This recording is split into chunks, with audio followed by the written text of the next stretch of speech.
Gonna change the world. Woo! With my hockey stick. Gonna make a real difference. Feed the poor and heal the sick. All right, it's Friday. And it's actually Friday. It's Friday, and it actually is Friday.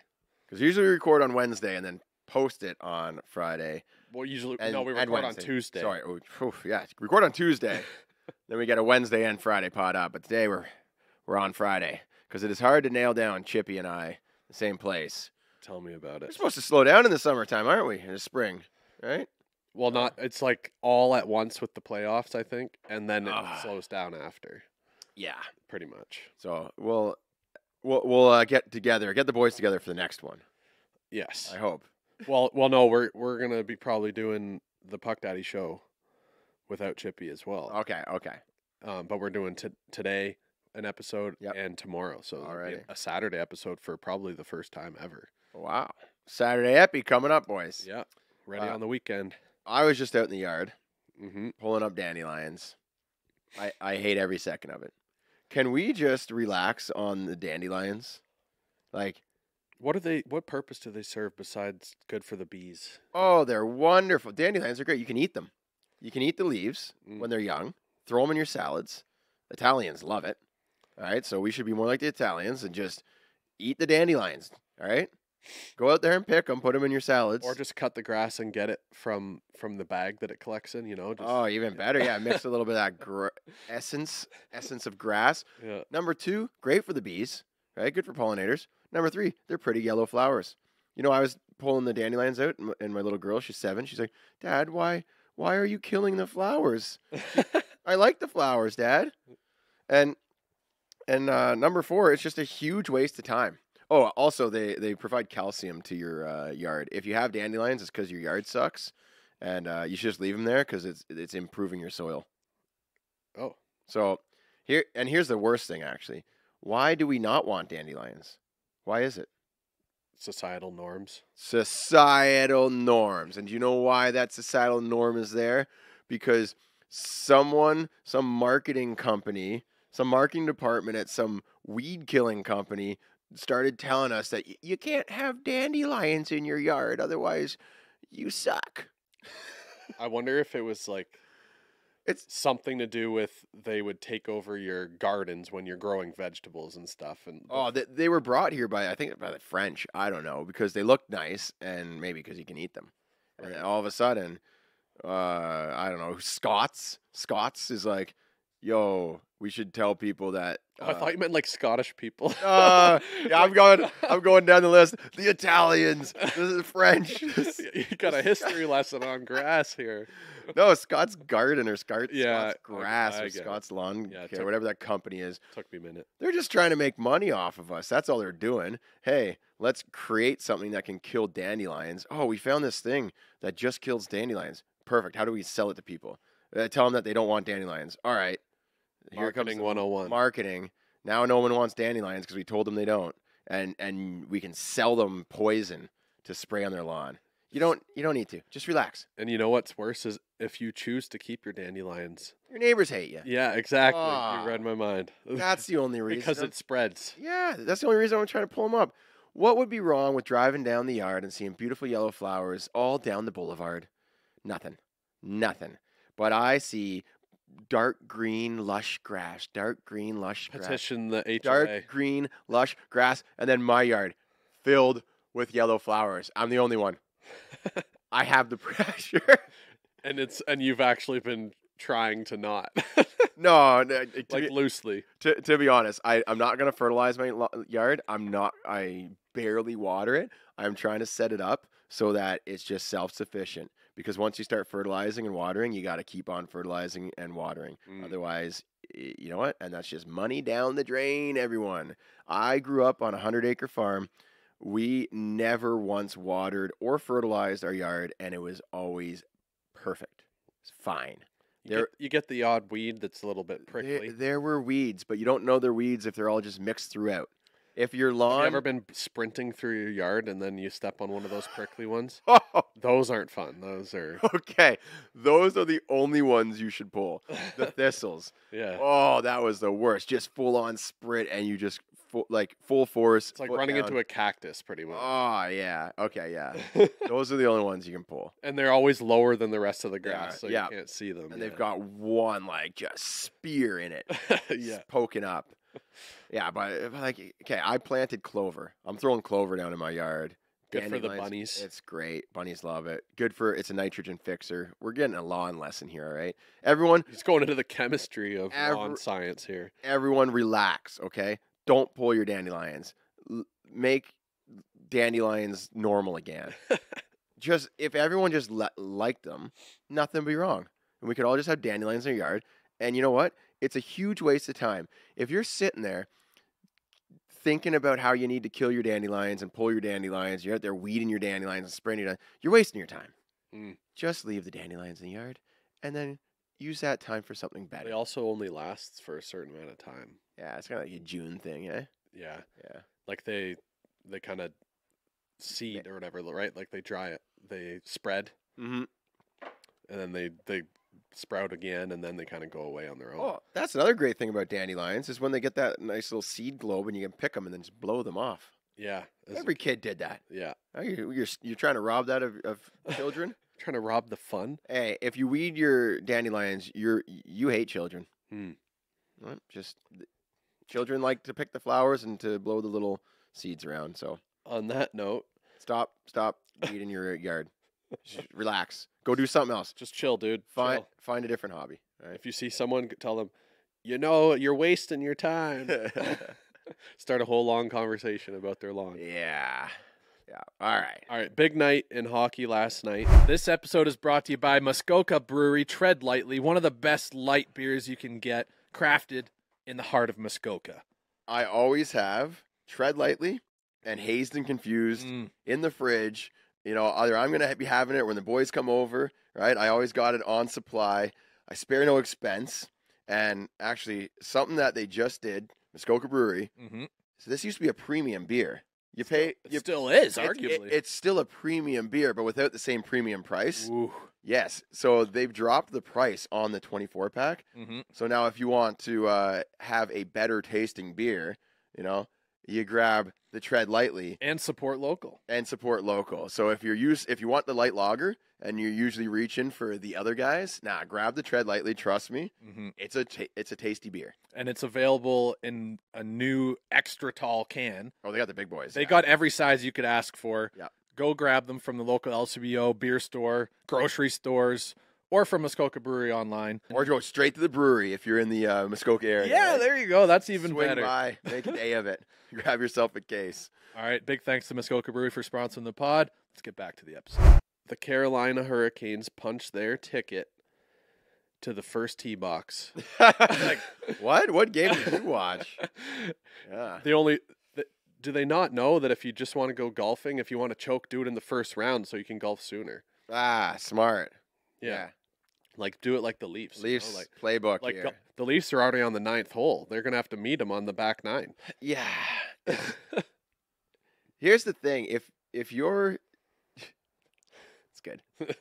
If your team is going to lose, would you rather have them get swept or like take it all the way to game 7 and lose in OT like the Leafs did? What If you're the Leafs, maximum pain, because that's what's normal. And I forget who I was talking to, but I said that it would almost be weird if the Leafs won the cup. Because I wouldn't know what to do with my hands. it just feel like the world isn't normal. Like my entire life, Yeah. the Leafs have only won one round. All we know is pain. Yeah. All we know is pain. And like that was just because they let us on for decades and they Yeah. needed to, they're like just teasing us with a 1-round victory to Yeah. show them it's like, hey, we can win. But no, actually we're not very Hey, good. watch us set a record in the regular season for the most points our club has ever received. Yeah. And then I think it was a second round exit that time. So. But we're gonna talk about the Leafs a little bit more later, but let's talk about an actual good team. Do The we have- Rangers, Ranger. they eliminate the Carolina Hurricanes. How many times have the Hurricanes been eliminated in the second round? It feels like a lot. I don't know the exact stat on that, but it feels like a lot. Yeah, Like they're a second round exit team. they seem to either sneak into the playoffs. They're kind of like one of those. I feel like Dallas and Carolina, people are like, oh yeah, those guys. You know what I mean? Like they're not one of the teams that gets a lot of the media, Mm, but they actually have great hockey teams. yeah, And sometimes Carolina has snuck in there, and you're like, whoa, what are these guys doing in the playoffs? I remember, that was like in their earlier stages of this cycle of their team. yeah, but no, now their team is nasty. They've got a lot of talent, a lot of talent. Yeah. I think that they're one of the best defensive teams, but they just couldn't handle New York's like offensive style.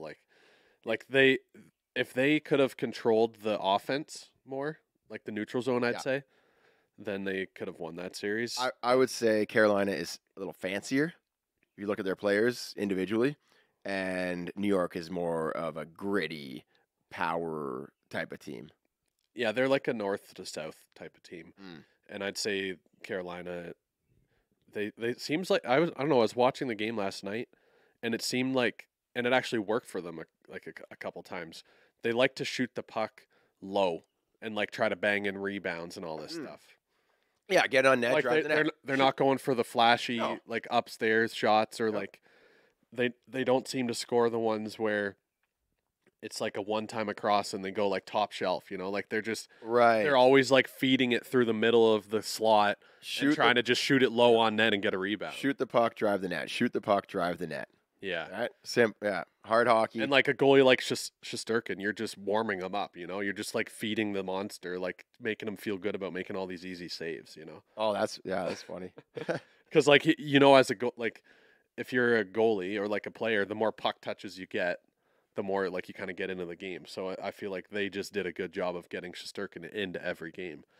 Yeah, fair. Because they got a lot of shots, but they're like if you're watching the shot clock alone, you're like, wow, Carolina's taking it to them. But then you look at the actual game, and it feels like New York's getting way more dangerous chances. That's important. Yeah, because I did look at the shot counter, and I was like, oh, it looks like they had a pretty good go at it. Like they not for lack of trying, you know. Yeah, but then you look at Kreider just dominating it for 9 minutes in the third period. Insane. Hat trick. Yeah. Just insane third period for the Rangers to come back and win that. They were down 3-1. Yep. Carolina lets 4 straight goals in and then Oof. an empty netter. Uh, Yeah. but and that's why when I'm saying New York is one of the more dominant teams in the playoffs.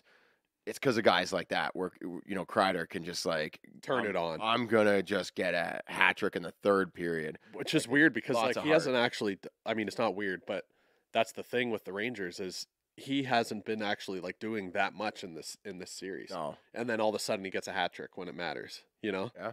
Like Zibanejad, Lafreniere. Like Zibanejad Really is good. it's like absolute beauty. Lafreniere is just like He's found his own. He's like Yes. found his stride. guys with a lot of heart. That's what I see when I see yeah, the yeah. Rangers, and also a fan base that's incredible, and their arena is just like legendary. So you kind of put all those things in. Now I hear the Canes arena goes pretty crazy too. They don't do it justice on the broadcast. No. No, like I can see that it's passionate fans. Caniacs. They're the Caniacs. They're loud.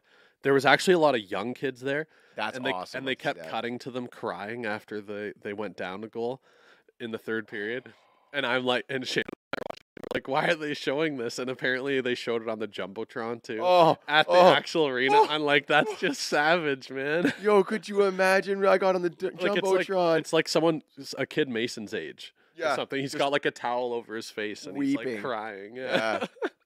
All right, cut to camera 3. Yeah. Zoom in on that kid with all the pain and agony in his eyes. Yeah.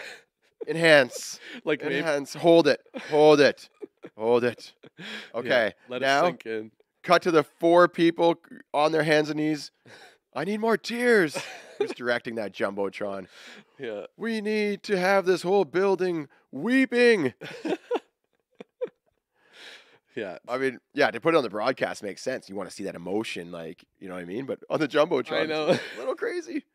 Yeah. Crazy. But yeah, the broadcast I feel like doesn't do it justice because you can tell it's loud, but they have it dialed back, like on the volume Yeah. side for that American broadcast. I don't know what it is. Oh, they need to drop a mic right down in the thing and just crank it Yeah, every once in a while, so like how loud it is. what the Like you can players hear- are feeling. You could hear when they had like the pump up music going, and it's like a faint, distant background thing while you're listening to the commentators Like talk. when But you're- like I want to have to hear the commentators like yelling over top. yeah, of it, yeah, yeah. You know. It's that like when you're outside of the club and it's just like that. You know what I mean? yeah, exactly. Outside the club. Yeah. So yeah, Rangers are moving on. They'll be playing either Florida or Boston. Boston's down 3-2 against Florida. Yeah, so Florida, New York, and then we'll just say it. It's Florida, New York. You're calling it now. Yeah, it's Florida, New York, and who wins in that series? Because Florida has a lot of offense. I think New York can probably just control the game a little bit better. Right. So I'm gonna say New York.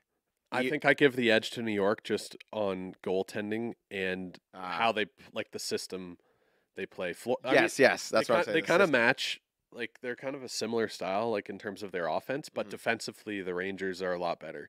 Like they create so much odd man rushes just by picking off passes. Yeah, That's at least what I've seen. Like they, especially on the penalty kill, I forget where I was watching. I think actually no, I was listening to a podcast, the PDO cast.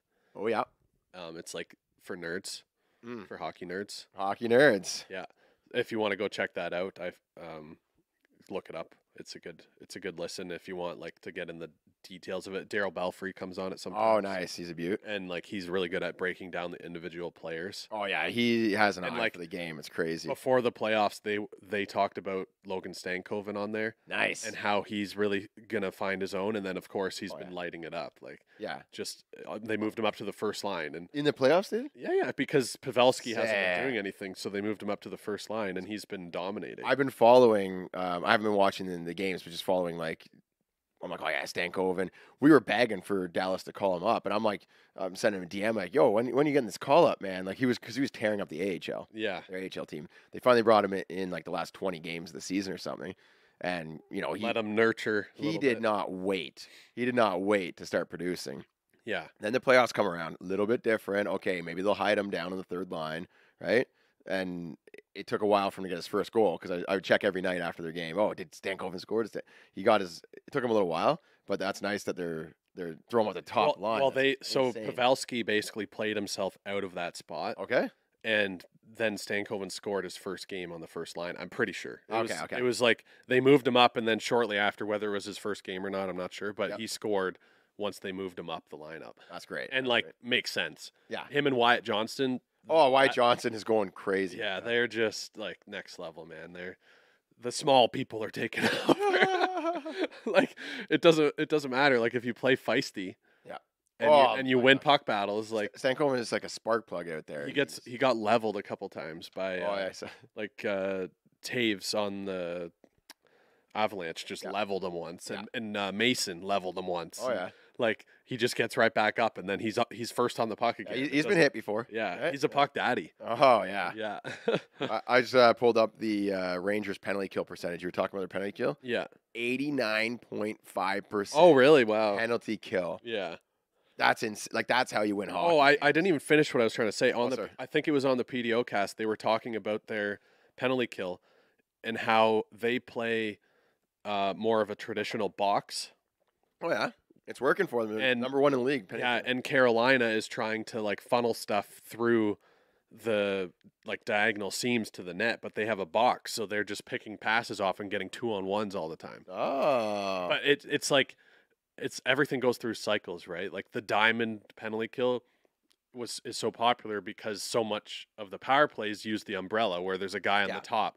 But now they're realizing that they can generate offense from the blue line, not from the middle of the ice, by funneling it through the middle or like Yeah. putting it down low to guys like Draisaitl and pummeling it at the net. Yeah. So it's easier to get it to the net from the outside Yep. and still be dangerous. So they're starting to shift that way, and then now teams like the Rangers with Peter Laviolette are doing box penalty kill again, just like you learn when you're in minor hockey. Exactly. And I feel like it's kind of the role of the coach. Okay, what's the other team using? How can we counter it? Yeah, instead of being like set in your ways, like no, we do the diamond and we adapt to whatever they're doing. It's like no, just whatever the best counter is for whatever they're doing, do that. Yeah. Counter. Don't overthink it. Yeah. It's like we're doing a box. Yep. Yeah. So yeah, that's should be interesting. I wouldn't be so quick to rule out Boston. That series has been a bloodbath, Yeah. and this game 6 is in Boston. Mm. So it's a tough out for Florida to eliminate them in this game. Yes. And if Boston can force game 7, like it's a coin flip. Oh, yeah, but it'd be in Florida, and But like I don't think Florida's home ice advantage is as great as some other teams, honestly. from what I remember, every game that Boston has won, they've just barely won. So we got a 2-1 victory for Boston. Hey, they don't ask how, they ask how many. I know, but it seems like Florida, when they first started, I think they had a 6-2 win over Boston. Yeah, and then Boston won the next one Yeah, but 5-1 or something. No, doesn't he have 5-1 on there? I don't something think like so. that. They After the 6-2, it was a 3-2 Panther win. That was game 4. Maybe I got to go back a little further. Boston won the game 1, 5-1. Yeah, okay. And then Panthers answered with a 6-1 Okay. victory. I knew there was 1-5-1. Yeah, so it's kind of like back and forth, wide open hockey, and then the last few games were shut down. It's like Yeah. it's close. It's close. Well, I think if they're playing shutdown games, then Boston has a chance. Yeah. If I could look at the score, like the total goals for the game, and tell you who won. Right. If it's under 4, Yeah. then it could be either of them. Yeah. Slight edge to Florida, but Boston has a chance. If it's over 4 goals, Florida won. Right. Like especially with Marchand out of the lineup. But if he plays in game 6 again, then that's a little bit of a spark plug they could need, especially after the Bennett thing. Like they'll be feisty, like in Boston, they're going to be out for blood. Oh yeah. Especially with Marchand back in the lineup. My favorite thing of this second round is not when Connor McDavid got cross-checked in the face, but Corey Perry's response. Oh yeah, he's just. Did you see my comment on that post on TSN? No, I didn't see it. I just quoted Lord of the Rings. I was like, "You shall not pass," because he's like holding his stick up in his face. Oh, that's hilarious! I did see that, but I didn't notice it was you. It just automatically showed it. Oh, that's funny. I didn't go to the comment section, but I scrolled past them and I saw a "You shall not pass," and I was like, because you follow me, so it probably shows people that you follow first. I had a little chuckle and then kept on going. That's funny. That's funny. I didn't notice it was you. Yeah, so basically, Corey Perry, Brock Besser is skating towards him in a bit of a scrum, and Perry just stares him right in the eyes, takes his stick in a cross-check, like holding it in a cross-check stance, and puts it at face level, and extends his arms, and just stares him right in the eyes. Yeah, he's doing the epitome of F around and find out. Yeah, yeah. I just love it. Perry's such a funny guy. Yeah. That kind of leads into, we're not going to do it right now, but for our next episode that's coming out tomorrow for the Puck Daddy show, that there was an idea I had for a draft, to draft the best like antagonists or like chirpers in the NHL. Oh, we're drafting the players. Yeah. All time or like currently? No, like all time. Oh say. Boy, that's a list. Yeah, that's a list. So I had that as an option, or draft the best brothers in the NHL. Ooh. Like all time. Oh, haha. And like our picks would be slightly different, I think, because I didn't really start actually watching hockey until till probably like 2008-ish, then I really got into it in the past like 10 years probably. But what about father-son combos? There's another one, eh? Yeah, maybe that's a different draft altogether. Like I'll just throw a few out there. Bobby Hall and Brett Hall's got to be number 1. Right. But what about Gordie Howe and Mark Howe? But didn't Brett have a brother too, or something? The Hull brothers? I don't know. I don't think so. Not that I can remember, because Brett Hall was Bobby and Dennis. Oh, Dennis Hall? Is Dennis Hall Bobby Hall's brother? Maybe. Oh, the dad's brother. Yeah, older Uncle Dennis. I just remember there being 2 Hulls. Interesting. I'll have to look it up. And then the Chucks, Keith, and then Oh yeah, Now like just family legacies. we that's could what I'm do. saying. Yeah, yeah. Now the weird ones are when the dad wasn't like a phenom, Right. Because like Gordie Howe, Bobby Hall, and Keith the Chalk, they were all like known players. But there are some guys where they just had a cup of tea. Right. Up in the NHL, a little bit of a journeyman, played a few seasons, and they're out, and their kids come up and are actually like real good. Right. Oh, Ty Domi, Max Domi, that's not a bad combo too. Yeah. I think we got to do like not father son duos, but like just like family names, like best family names in hockey. Okay, family But ties. like, I think that there's enough brothers that I think we could do a draft. We on, could, so, we could definitely do brothers if we go all time. yeah. Yeah, there's enough to draft 10. Yeah. Sure. Yeah. So we'll do that for tomorrow's episode. All right. But moving on, I wanted to talk a little bit about Vancouver Edmonton series and just the officiating. Have you seen any of that? I have not. I've taken a little break from watching the playoff hockey, trying to get things done around the house, and the kids all of a sudden have like things every day. I got jiu-jitsu, I got soccer practices.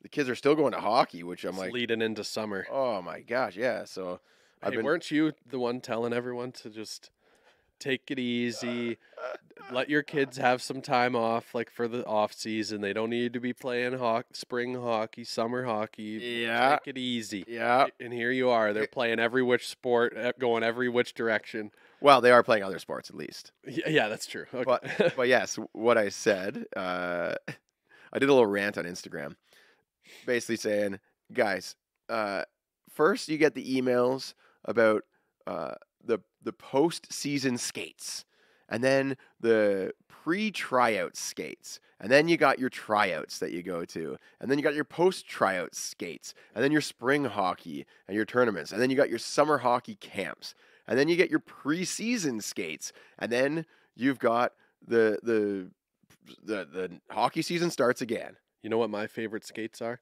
Dry skates. Dry skates. You let them dry out a little bit. Yeah. Sweat. Yeah. Let those skates dry out a little, people. Basically, what I was saying is it's okay to miss a few of those. You don't need to sign your kid up for every single opportunity to put them on the ice that you can. They're not going to fall behind. It is okay. So after our season ended, I was like, sweet, and didn't do anything else. Yeah. There were opportunities. There's people running clinics and like camps and March break and this and that. I saw Grabowski's doing his own hockey academy thing now. Nice, love to see that. Yeah. So yeah, there's lots of opportunities. I ignored them. I was like, nah, it's fine. And you know what happened? Mason just throws on his rollerblades and starts rollerblading around. And then sometimes he gets his hockey stick out in the driveway and just starts messing around. Why am I paying for my kid to go do hockey stuff when he's got hockey stuff at home? Dad, I want to go to hockey. We got hockey at home.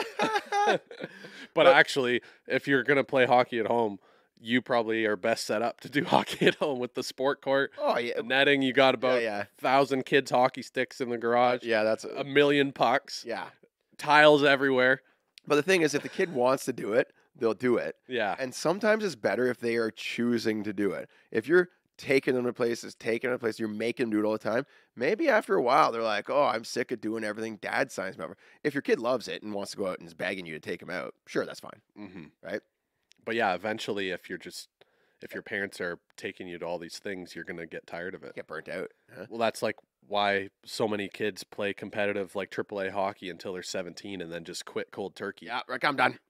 It's like, oh, my parents aren't like I didn't make the show. Yep. Sorry, parents, I failed. I'm gonna do my own thing now. Yep.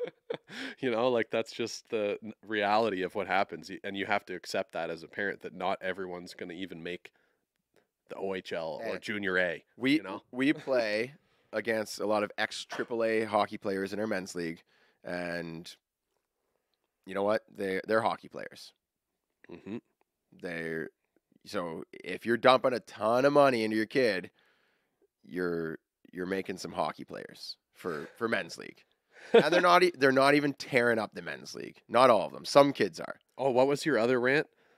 If you're spending all this time and money investing in your kid's success for hockey, taking them to tournaments, traveling to the States, doing all this stuff. Mhm.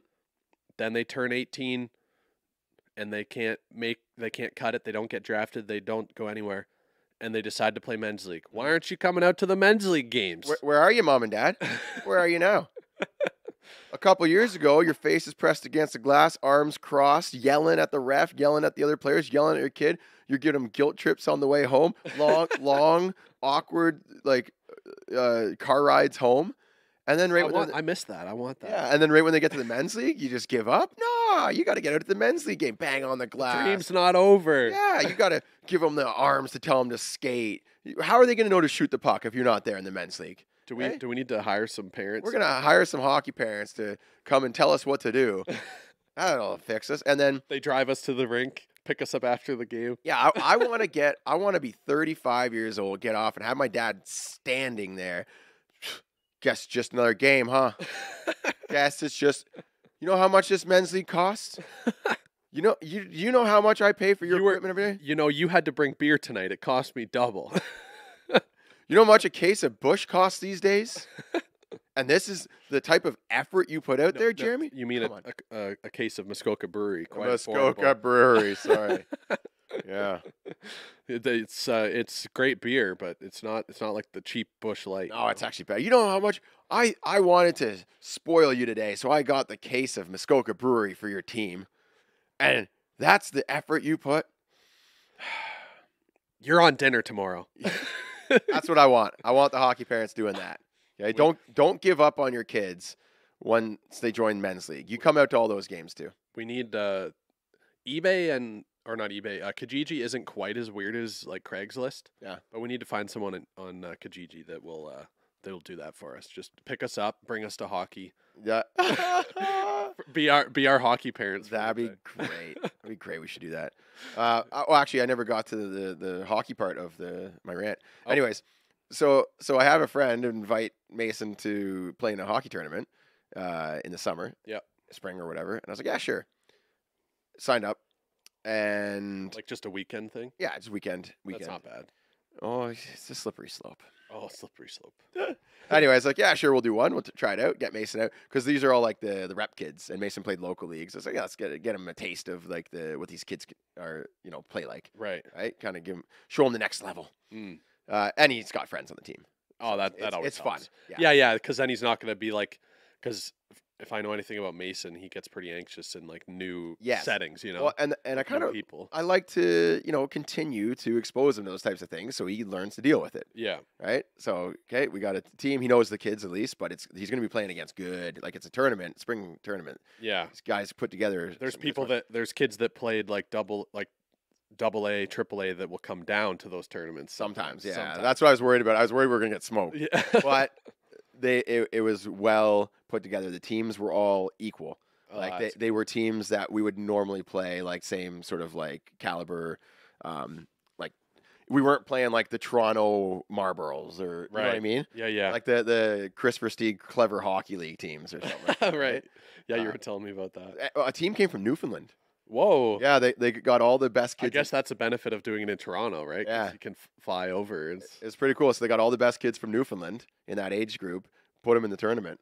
That's pretty cool. And we played against. So yeah. There's a lot of kids that come from, well, I mean, not a lot, but when I was in Nunavut, for a hockey camp there, they were talking about how, like, if you have any aspirations, you go to the camp that's in Newfoundland. There's like a school. Oh, that's cool. And it's literally like a hockey school. Must be the closest flight. Yeah. Like Ottawa is pretty common to go to. Ottawa is. But it doesn't have, like, it's got hockey programs and stuff, but the Newfoundland one is like the one that they chose for whatever reason as like, that's where you go if you want to try. That's really cool. And they go to hockey tournaments there and they do all this stuff. Yeah. So I met a parent at this tournament, and this is sort of, I'll tell this story later, but basically, so this hockey tournament was supposed to be in April, and it got pushed. Oh, we can't do that because tryouts are happening in April. Okay, we're going to do a different tournament then. Oh, we can't do this one because some of the other kids are trying out for the AAA, and it's during that weekend. Okay, it got pushed. So I just keep looking. Yeah, okay.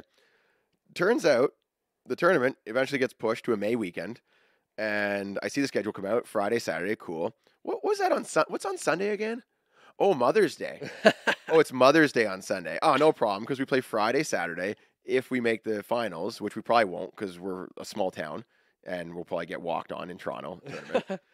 But Oh, it's a 3-day, or if you, I if thought you it was win. 2. I thought it was day. But even if we make the finals, because our games on Saturday were like right in the morning, we'll Right. probably just play a few more games in the afternoon and then go home for Mother's Day. No. The semifinals is Sunday on Mother's Day, and the championship game also on Mother's Day.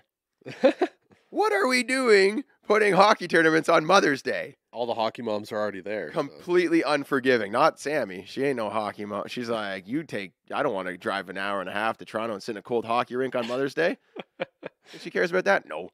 And also, she only wants to go if Mason is like a star. She's like, I'm not going to go and watch a game. If he's not trying his hardest, I don't want to see it. He's got to be doing 360 mishies. Oh my Right? gosh! If I'm only going for the highlight reel. Exactly. My son has to get a hat trick, or I'm not gonna watch that game. Anyway, no, our baby. Mason gets out of the room. This was a regret coming here. No, Briar had croup or something like that, so she had to take her walk-in clinic, so she didn't come. Not a great Mother's Day. Anyways, so this tournament is on Mother's Day, and I'm like, oh my gosh, I'm a crazy hockey parent. Yeah. I'm the guy who's got my kid in the tournament. Meanwhile, you didn't plan for that. It just got rescheduled. Beautiful weather. I'm going to the hockey rink, and then the other crazy thing, Olivia, she's 7. She had tryouts. Right? Why aren't we doing the tryouts in the fall time? Like, give the kids the summer off and they come back for tryouts. Yeah, what? So she's 7. She's 7, and her tryouts are in May when season's over. I get it. There's the spring tryouts, I guess, just to get it out of the way, and they can schedule the ice. Like, they have more ice time available in the fall, maybe. Anyways, Weird. also on Mother's Day, this is an all-girls league. All-girls league, and somehow they're like, yeah, let's put the tryouts on Mother's Day. I don't know. I guess mothers love their kids. Yes, they'll- maybe moms love going to tryouts on Mother's Day. Some probably do. Some probably do. Some probably don't. Okay. Anyways. It's like anything. So going back to the guy that I was talking to at the tournament. Yep. And I'm talking to people at the bus stop, the neighbors. What was his name? Ethnic background? How old was he? I'm just kidding. I'm talking to parents at our bus stop. I just messing. and they're looking at me like I'm the crazy hockey dad, right? Yeah. And this is the problem. There's always someone crazier than you. Mm. And that's how you justify your craziness. You just like, oh, I'm not as bad as Kevin. Exactly. He's got Johnny. They're going down to Buffalo, and then they're in Florida the next day for a hockey camp on the beach. That's what I'm talking about. You go to enough of these tournaments, you will meet someone who is doing more than you, and you'll be like, well, I'm not doing that. In a couple years, you probably will be. You justify. But then you meet someone else who's even crazy. They're living in a boat in like the Toronto harbor so their kid can play on the right GTHL team. You're like, well, I didn't sell my house and buy a boat to live in. I didn't sign my, right? So anyways, I'm at this tournament thinking, man, this is crazy. We're Mother's Day and we're at a tournament. I'm talking to a guy. And he's like, oh, yeah, my son's playing in the U8. We just called up a team and we got him on. And I was like, oh, cool. Like, I was like, where are you from? He's like, oh, we're from California. I was like, oh, cool. And we just played a team that was from Newfoundland. Yeah. And I was like, oh, the team's from California. He's like, no, we're from It's California. an international team here. International Right. tournament. And don't get me wrong, really cool opportunity. But he's like, oh, the competition isn't that great in California. So we find these Toronto teams to join and Right. play in the tournaments here. So he gets better competition. So he'll play like his season in Oh my California. gosh. Yeah. Right? And then And come here for just the spring. He flies into Toronto for a tournament and then flies back home. Jeez. And he's like, oh yeah, he's like, Here well, we thought the 3-hour drives were Oh, I know. I'm Monday like, I'm driving an hour and a half. I'm crazy. I'm driving an hour and a half. He flew in, right? But he's like, oh, it's actually pretty great. He's like, we start doing the spring ones, and we just did a back to back. And I was like, what do you mean back to back? He's like, oh, he just played a tournament last week in Toronto too. There's no shortage of hockey tournaments in Toronto. You could every single weekend do one if you like. Yeah. Right. So yeah, we just did one last weekend. I don't know if he stayed the whole week, Right. but he told me that he gets like what do you call it? Homework package for his kid, and does all the homework and online, so he's not getting any absences from school. Right. Which is basically, oh, it's May. That's spring hockey tournament time. Now we're homeschooling you, and you're playing hockey. Which, like, if I was a kid and my dad did that, he would have been the coolest dad in the world. Yeah. I would have been like, yes, I'm homeschooling and playing hockey. Except everything's relative. It's right? perspective, yeah. You know, like you get desensitized to it. If You that's do, yeah, I just know. what you do. Yes, I dreamed. He's probably the kid's probably like, "Oh, Dad, do we have to fly to Toronto today? I wanted to go hang out with my friends this weekend." Hey, you never know. Maybe this kid loves being like an absolute stud on the ice. He right? would have to be. Yeah, I'd Oh, feel there's no way he hates it. There's no like he's at least neutral. They were in the top tier, and I looked at their team, and their team was doing well. Right. So yeah, It's fun to win. It's fun to win, and Yeah. and that's what our team did. We got the gold. Ooh. Yeah, and Mason loved it. He was a bit of a passenger on the team, Mm. I'll say, but didn't get exposed. Plus, he had a nice, good plus minus. But it's awesome to see the kids all come together and win. I brought the music. The team was the Ice Dogs, and I brought this big boom box. And every time they scored, who let the dogs Oh, out? Mason and his dad brought the energy. Oh man, the kids love it. They'd come and do the fist bump line Yeah. on the bench. Who let the dogs out? That's great. Yeah, that was a good time. So you brought home gold for Sammy. Brought home Mason did. gold for Mother's Day. Mother's Day gold and some flowers too. Oh, nice. And then took Olivia to her tryout. Right. No, I made sure it was special. I got some extra. I got all my things: flowers, chocolates. Some nice At the gas station. on the way specialty home. coffee. Specialty coffee from the gas station. Sourced it. Privately sourced from only the best and I got it the night before. Had it all sitting out on the table because we had to leave at 6 a.m. Nice. Surprised her. Yeah. Surprised her by leaving. That was nice story. Glad that it ended in gold. That's fun for Mason. Yeah. I should have asked him about that. Well, and here's when the crazy part comes in. Got invited to a tournament the next weekend. Did you decline or I did. I was like, you know what? I need to pull a Dandelions from my yard. I can't make it. I got prior commitments. Yeah. My prior commitments. You're like lying in the lawn, just slowly picking them. Like Eating. I'm sitting there on my hands and knees eating each dandelion. can't waste it. Apparently, you Can can you just make. leave it there for animals to take. Yeah, exactly. Oh, and you can make tea or something from the actual flowers, the yellow flowers. Dandelion tea. You can make like a dandelion syrup, and also if you pull the roots and dry them, it's a coffee substitute. Ooh. How? Is there caffeine in the roots? No, but It's alertness, like like it yeah, helps you focus, maybe. yeah, Interesting. something like that. Might be something to that. Maybe I'll start doing that for my pre-workout. Grab a few Grab a few dandelions on on the- your way out, eh? Yeah, where's the root picker there? I need to get the roots out. I'm just putting a sign up in my yard: experimental dandelion farm. Do not walk on Yeah. farmland. Do not cross. Experimental dandelion farm. Yeah. All right. I just want to ask you, Jer. Mhm. It's been a little bit. You've got some time to watch some hockey, pick some dandelions. Mother's Day. How are you feeling about the Leafs now? Still hurts. It still hurts. You're not over it. No, it's like, you know what? The last few seasons, they lose or whatever, and I say, yeah, just bring back the same team. They're a little young. They need experience. They're a little young, need experience. Okay, now they know. Now they know. Now they're gonna get. They don't want to do that again. They don't want to do that again. After a certain amount of time, you're like, change something up. Yeah. Let's change something up. Right. Okay. So I feel like you and me, and a lot of Leafs fans feel the same. But are you open to hearing some optimism? Some things to be optimistic about for the Leafs? I would absolutely love to hear that. And are we going to talk about who their potential next coach is? Yeah, I don't know. It seems like it's going to be Craig Berube. Like that's what everyone's saying. Oh, are we talking about that now? Well, no, I just Literally, that's what it seems like it's going to be. Yeah. So I don't know like what there is to talk about when they hire him. We can talk about it. Well, that's what I've heard. What do you think about the guy? I don't know much about him aside from that he coached the Blues to the Cup, Yes. and he's I looked him up. yeah. You know, like when you're about to get a new, you're interested in someone, you look him up first, check him out. Mm-hmm. I creeped his Facebook. You know Yeah. what I'm saying? Yeah. It seems like he's an interim. Before you get in a relationship Yeah, with someone, you know. Yeah. He seems like an interim coach, basically. Mm.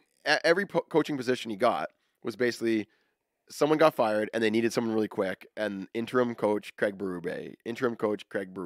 He coached a bit for the Flyers Yeah. as official head coach, I think. Mm-hmm. And he was interim for the Blues and then took him to the Cup. But did he really take him to the Cup? You know who I think took the Blues to the Cup? Ryan O'Reilly. Ryan O'Reilly and Jordan Binnington. Oh my gosh. If you look at their sports club stats Mhm. from that year, they were at the bottom. And then all of a sudden, they put Binnington in that, this new goalie, and he didn't lose. And Yeah, he just got hot. he did not lose. He took them to the playoffs. Behind every great coach is a hot goalie. Give me a goalie that doesn't let anything in the net, and I'll take you to the championships. Yeah. Anyways, so Binnington got them into the playoffs. Like, he saved that team. Can you say that one more time? What's his name? Craig Berube. No, the goalie. Binnington. Binnington. Binnington? I like that though. Binner. I'm calling him Binner. Binner. Binner took him to the playoffs. I couldn't tell if I was hearing you wrong, but you did say Binnington.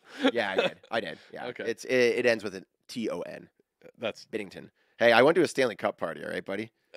I know Binner. That's where you got that, isn't it? That's where I got this. Yeah. This is that Binner's Stanley Cup party. I jacked Right behind Jeremy here. It's That's it's a real Stanley Cup, authentic. It's a life-size Stanley Cup. No wonder they can't have the Stanley Cup at every event because we have one sitting here 24/7. Is exactly it. I Yeah. jacked it. I should have got him to sign it. I actually was right next to him when he brought the Stanley Cup back, when he handed it back. Oh yeah. Interesting story. They're not allowed to keep it overnight anymore. The guy shows up at like 11:55. They can't have it past midnight. Too much damage. Yeah, they're too worried about it getting messed up. So the guy rolls up in this giant SUV, pops the back open. Santa Cruz. I've seen that commercial. Is it Santa Cruz? No, it wasn't then. It was like a Escalade or something, Yeah, or yeah. like a Yukon or something. Well, but that was before Hyundai was the Yes, sponsor. yeah. Anyways, Binner grabs the cup. He walks out, brings it back to the guy. And the guy, polishes it up, takes a look, puts it in its case, snaps it closed. They have a little chat there. Didn't have to pay the return fee for damages. Yeah. He gets his $100 deposit back.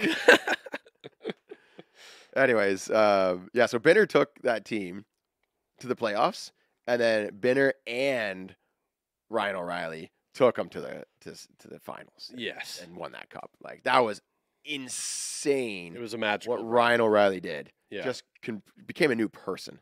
Yeah. So, anyways, Craig Berube was the coach, and now maybe he will be the coach for the Leafs. Hopefully, whatever he's got is what they need. Speaking of the coaches, this just made me remember. I got a message on Instagram on the Puck Daddy account Nice. from Dean Graham Construction. Shout out. What up? If you guys need your construction constructed, call Dean Graham Construction. He just sent me this photo Sup, Diener? of this guy named Gardner McDougall, Love the name. and he's Two last names. he's a coach. Gardner McDougall. It is two last names. You're right. You usually get two first names, like Terry Ryan, Yeah. right? I feel like to be a good coach, you almost have to have two last names. Liam Scott. You got two first names. No, Gardner McDougall? Yeah. Wonderful. Love it. So he coached the U18 Team Canada to gold When? This year? this year. Okay. Yep. Good job. What a team. Yeah. Oh my gosh, we got so much talent coming up. I can't wait for the World Juniors. Taj Ginla, crazy. I'll let you go on. The Sorry. Aginla's son. Yeah. I saw that. Yeah. Well, the list of this guy's victories, he doesn't lose. Like, that's crazy. So, No way. So he's got the U18 Team Canada gold Yep. this year. Yep. The UNB Reds back-to-back U.S. Sport national title, Whoa. and they went undefeated this year. Okay. and they didn't have a goal scored on them in the championship. Wow. Wow. No goals scored on them. Wow. Won the World University Sports Championship. This guy's a university coach. You love this. Sea Dogs fire their coach, but get a past Memorial Cup championship because they were hosting, and they hire him to coach. And then they won that too. So it's like this guy just doesn't lose. But the Leafs were too slow. He's heading to the queue, I think. Oh, okay. But here's the thing. If you get a call from the Leafs, you just drop whatever you're doing. You know, You usually don't go from like university to the NHL, right? or like working his way up. Yeah, U18 to the NHL. You would do like university U18. You're going major junior, which is a Q, right, or the OHL or whatever. Yeah. Then a team is going to give you the sniff, like AHL. Yeah. There for a couple years, and then you'd get the call. There's a reason that most NHL coaches are like 60 years old. Yeah, which is when I'm going to start coaching in the NHL. You know, you could probably still you could get into the NHL and I could. Yeah. I'm 38, so I basically have to start climbing the ranks now. maybe like start AAA or just like go like you'd have to move to some like junior team that nobody wants to live out there. You coach them. You have to be an all-star coach. So like you have to do something miraculous. Yeah. And then start working your way up. Like you just have to be a good talent spotter. Find the kid that'll take you to the, Yeah. championship. hook my wagon to someone else's horse. Yeah. Yeah.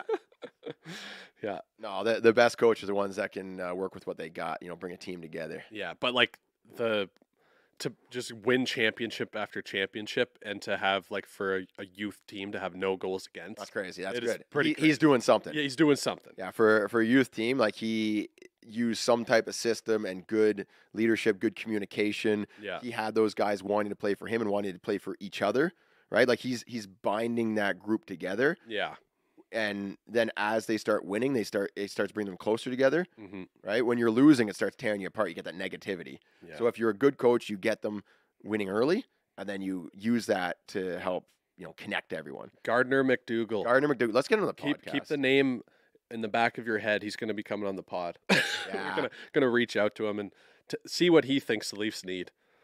Ooh. In 3 years when they still haven't made it out of the second round, we can he's ask like- him what they need. I'll give you a hint. It starts with a G. Last name starts with an M.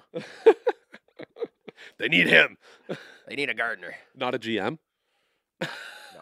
No, not Garth McRae. Oh, okay. Gardner McDougall. Yeah.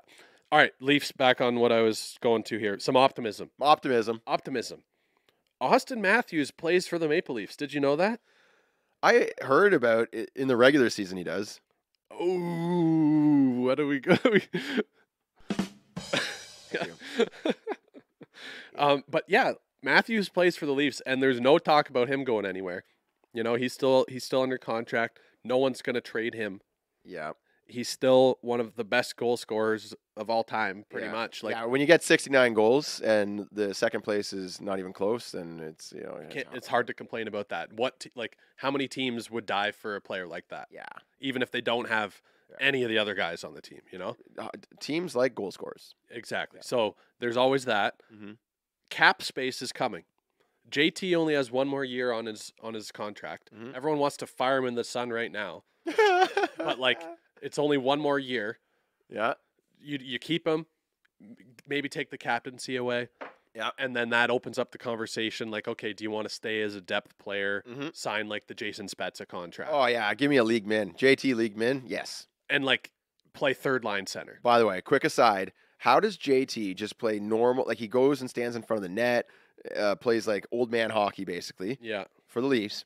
Then he goes over to the World Hockey Championship, plays for Team Canada in overtime against Austria. It's overtime, 3-on-3. Yeah. 10 seconds in, he gets the puck. He goes coast to coast, absolutely cooks the Austria defense, steps to the outside and just rips it to end the game. He's like, it's over, boys. Why doesn't he do that for the Leafs? I mean, Is he not given the leash? Like they're not like is that what's the obvious answer here? because it was against Austria?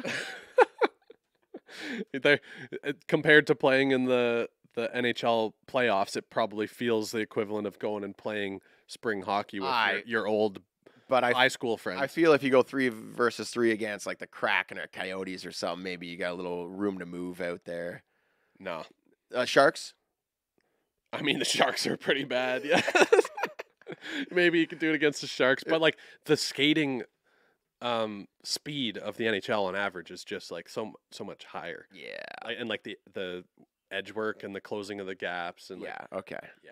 But You he can't- looked like a stud. Well, yeah, He looked like he was 20 years I old. think he was out just there. taking out his anger, you know, Yeah. like he needed a win. Yeah. Yeah. And like I mean, maybe they'll win gold, maybe they won't. They That was therapeutic for him. Hey? haven't exactly been playing the greatest in that 4-2 against Great Britain. How are you not winning? It should be 20-2 against Great Britain.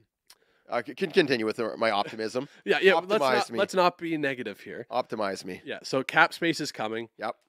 They're gonna be able to use that to like round out the roster a bit. Mhm. Whether like hopefully they make some changes because I think they need to. Like I don't know. I'm on the fence about that honestly. Like I feel like you wait till JT's contract's up, and at the very least trade Marner. If you're gonna trade him, wait until he's like hot. You know, like he's gonna light it up in the regular season. Oh yeah. Trade him like when the demand is high. Don't trade him after they just failed in the playoffs again. Don't you dare trade him when everyone doesn't like him. Don't you dare. Because, and also, don't you dare trade him when he's entering a contract year. You know what players do when it's a contract year? They go out and double their points so that they can get trillions of dollars and then ride into the sunset. Although that might be a problem for the Leafs. Oh, if they want to renew him. If they want to renew him, that's, yeah, they're going to. No, but like also to trade him and like other teams aren't going to want to trade anything of value for him unless they can extend him. And if his value is too high, then no, so maybe there's some opposite points to that. Nah, yeah, wait until he's like lighting it up because it's contract year and then trade him for like 10 first-round picks. Some more optimism here. Easton Matthew Nyes. Oh, I'm not there yet. Are you getting there? I'm getting there. I just got so excited. Yeah. Matthew Nyes is pretty much like at least top 9, I would say, but like he'd probably be in the top 6. You know, like he's established himself as like a regular NHL. He's only going to get better. And like not in a depth role. Like he can play with the top dogs and produce. Yeah, he's only going to get better. And, you know, he's going to be a little bit apprehensive, you'd think, when he first like stepped in the league. But I felt he was throwing the body, making crafty plays, not scared. He wasn't playing scared. No. When he started. He plays big. Yeah. So, yeah, he plays big, exactly. And that's only going to grow. His confidence will only grow as years go on. So, Matt Nyes is huge. Next on my list is Easton Cowan, is the OHL MVP. Is he ever? He was supposed to not even be drafted in the first round, and the Leafs selected him, I think, 23rd? Now that is what I call good scouting. Whoever made that decision found him and took him. I think I might have the name here. Oh, you do. He's a playoff guy. Wes Clark stuck his neck out to pick Easton Let's Cowan. go, Wes Clark. Wes. Listen, a little bit of applause for Wes because everything that guy says, listen to him. Yeah. You know, Detroit went on a crazy run. Like never missed the playoffs. And I think it's because of their scouting. They were getting guys deep forever. Like, I mean, there's some luck to it, but you do have to be good. I guess, yeah. They got to be good to be lucky and lucky to be good. They just took guys from Sweden. Like, let's just take guys from Sweden. Yeah, it's like underrated, man. They're all just good. I don't know. They had what, like, well, they had that great run early on in like the 90s, but they had like Fedorov. Niederreiter Swedish? I don't know. They had Johan Franzen. Niedermeyer. That was a deep pick. Zetterberg. Rob Niedermeyer. Is he? No. Niedermeyer is Canadian. Canadian? What is that name then? What does that originate from? Niedermeyer? Yeah. I don't know. I gotta look that. Yeah, up. Franzen was a deep pick, and he was got a wicked backhand. Zetterberg was unreal, and they got him like late in the draft. Zetterberg used to be like one of my favorite players. Him and Sakic. Yeah.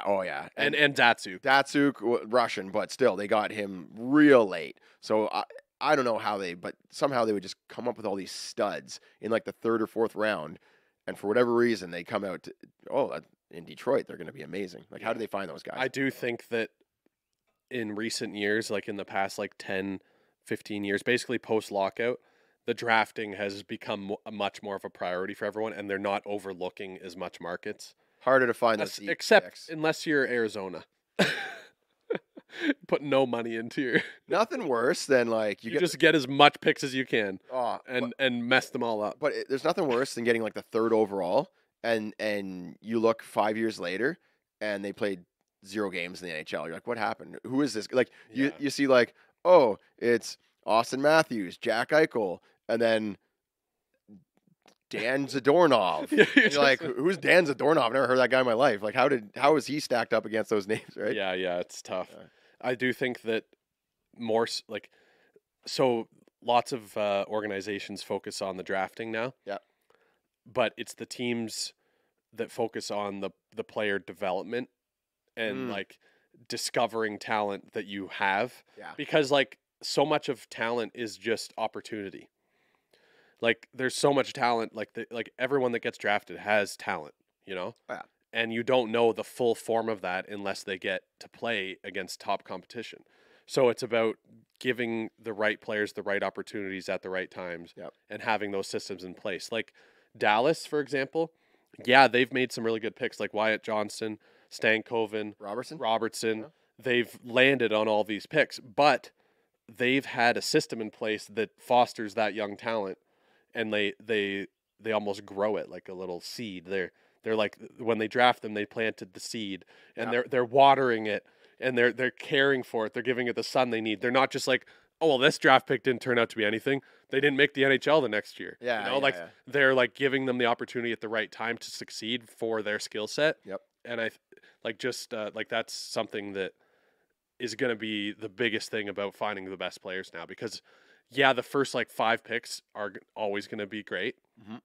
Then you get after that and it's like hit or miss. And then once you get into like the second round, how do you make those players turn into NHLers? And that's where the teams are going to find their edge. But Easton Cowan. That's optimistic. Very optimistic. The fact of how well he performed in the playoffs. Yeah. But like The Leafs need some playoff guys. See, I don't want to see them rush him into the lineup though, you know? No. Like I want them I don't want another Robertson where it's like they force it, Yeah. and then he's like under pressure and then he gets hurt, you know, like the injuries and stuff. Like you want them to, and like there's so much spotlight on the Leafs. Like if Easton Cowan does this in Dallas's system, people would know about it. You know, like Stankoven, people know about it. And like he's so good that he just like he played his way into the lineup. So you think Easton Cowan gets AHL next year, and then maybe called up later? Well, that's what I want. Yeah. But I feel like they might play him like Just drop 9 games and then drop him down just to see what they got. Yeah, that's what they did this year. Yeah. Fraser Minton. Did they give Easton Cowan the? I think he almost cracked the lineup. Didn't he? He played. I think he didn't quite play the full 9 or something because Okay. they wanted to go down to. Right. Fraser Minton did. They Fraser Minton did. And like that's a perfect example of that. Like he looked like a stud in the They look good. World Juniors, right? Oh, Was yeah. it the World Juniors? Oh, I think he was the captain of the World Juniors, and I think he didn't perform as him and Easton Cowan. I think did not do as well as I thought they could. Right. Yeah. Oh, that's what it was. Yeah. But they had promise though. Joseph Wall, more up. Like Yeah. he's at very least a tandem. He can be a tandem goalie if they can find another decent goalie. I think They he's can go got back what it and takes to shut people down. Yeah, I think he's got what it takes. I think that for a whole season though, like he hasn't played like more than 30 games. He's pretty young though. Yeah. Yeah. Usually goalies peak in like their like late 20s. Yeah. I mean, he's like the same age as Matthews. Yeah. Okay. So that he's about time to start peaking. Yeah. Joseph Woll is. We're getting his age here. Scroll. 25. Yeah. So like, his peak might be 3 years from now, Yeah. or not his peak, but like the start. Like I just mean know what like I mean? for this coming season. Yep. I wouldn't want to see them be like, okay, great, now you're playing 60 games. Right. Yeah. You know, like I want to see them. Okay, you're splitting the net. You might play 50. Yeah. Yeah. That sounds good. Like that. But they need to find someone there. But optimistic that they have one. Yes. If he can stay healthy. Yes. And that's what Brad Treliving was saying at the press conference. He's like, I believe in Joe. Oh, If he can just how stay could healthy, you not? you know? You look at the playoffs. I think he let in like 3 goals in 4 games or something. Yeah. That's nice. All right. This is my last thing that I noted from this article that I thought was optimistic. What's the title of the article? it's reason for optimism for the Leafs. Yep. Low cost depth pieces have become fan favorites, like Bobby McMahon, Benoit, Oh yeah. Pontus Holmberg. Oh yeah. I mean, Holmberg is whatever, but Bobby McMahon. Well, Holmberg could be their perennial third line center Yeah. or fourth line. You know, like they need that depth. He doesn't excite me that much, though. So. No, Bobby I do McMahon. like, or I do or don't like. I can't tell, but he plays with one hand on his stick so much. Oh yeah. He reminds me of Crosby in that sense. Oh, that's But interesting. like, obviously, D tier Crosby. But what about Noah Gregor? I mean, he's had some nice flashes. he's just like quick. He's a quick guy, yeah. But like, I don't know if he's signed past this year or not. Okay. He might be a UFA. Yeah. Oh no, I think he might be an RFA. So Max Domi, what's he at? 3 year? He's 3 year contract and pretty fair price. They extended him, no? No. No. They have to. They still have to sign him. He's UFA. Same with Bertuzzi? if they want to. I don't think they'll be able to. Yeah. If Tavares was up, like if his contract was up this year, they could sign both of them. But I think Domi's the one that will give you a better deal because he wants to be Oh here. yeah. He You wants know, to like be so part I of the could see them signing him, and like Leafs fans love him. And also, he's had the most success in, like, I feel, of all the teams that he's been moved around to. He sort of stood out and made the biggest difference for And the it Leafs. makes sense because he's like just fired up to succeed. You know, like So, why get rid of him? I'm saying he'll probably want to stick around. And Yeah, and you sign him and you do everything you can to get a good deal on it and keep him. But Bertuzzi, I feel like, is probably walking because he's going to get more somewhere else. Yeah, so that was. he's going to Utah. Big Bert to Utah. I don't know. I would hope so. I'd like because I want to watch some Utah games. You know, I actually thought I was gonna bring in a sweater and put hockey tape Utah across the Utah Hockey Club. Utah Hockey Club. That's what they're going to call themselves. They're calling themselves the Utah Hockey Club. Just for the first season, they're gonna wear Utah jerseys. Still. Oh, I haven't done my bit yet. There's an article that came out, and it talks about all the different ways that teams got their name. How did they get their name? Oh, I thought it'd be kind of fun to go down that list. You know, why are the Detroit? I'll give you one. The Detroit Red Wings. Mm-hmm. And I don't have all the stats in front of me. This is a good teaser because this is a great episode for once the playoffs are done. True. Okay. Like, because we're gonna keep doing episodes throughout the summer, but like sometimes it's hard to keep it hockey. Yeah. But like this is one that's fun. Like I don't want to waste all of them, but I do want to hear this Detroit one. Oh man, the Colorado one is really good. I don't yeah. know if I should do Colorado or Detroit. Just do Detroit and keep Colorado as a teaser for like a month. Okay, yeah, we gotta get Chippy involved because it's Yeah. like there's some teams that were almost named something different, Mm-hmm. and at the very last, or like because of some reason, it got changed, and you'd be happy to know that it got changed. Like what your team almost got named is crazy, Right. and also how some teams got named because some people, the owner's just like, we're gonna call it this. Right. Yeah, that's it. No thought or reason. Just I like this name, and that's what we're gonna call it. Right. Right? And a lot of them, like more recently, got voted, fan votes. Right. And the Detroit Red Wings, Yeah. I don't have my facts exactly because I didn't prepare for this, but basically the owner that bought them like back in the 30s or 40s or something like that, I guess they used to be called, they had nicknames because they were just Detroit. Right. So when they went into town, oh, it's the Detroit Panthers, Detroit whatever, like people would just call them whatever they wanted. Okay. Yeah. Right, and until like so the fans sort of just like naturally named them, Whatever. It like felt gave them a normal. nickname. Yeah. Yeah. Right, it's Detroit is playing Toronto. Right. Right, well, so the owner, I guess I forget what they're called, but he played for a team called the Winged Wheelers, Okay. and The Winged Wheelers. the Winged Wheelers. So he wanted to call them the Detroit Winged Wheelers in like honor of the team that he liked that he played for Right. in junior or something like that, in like Montreal. Right. Right?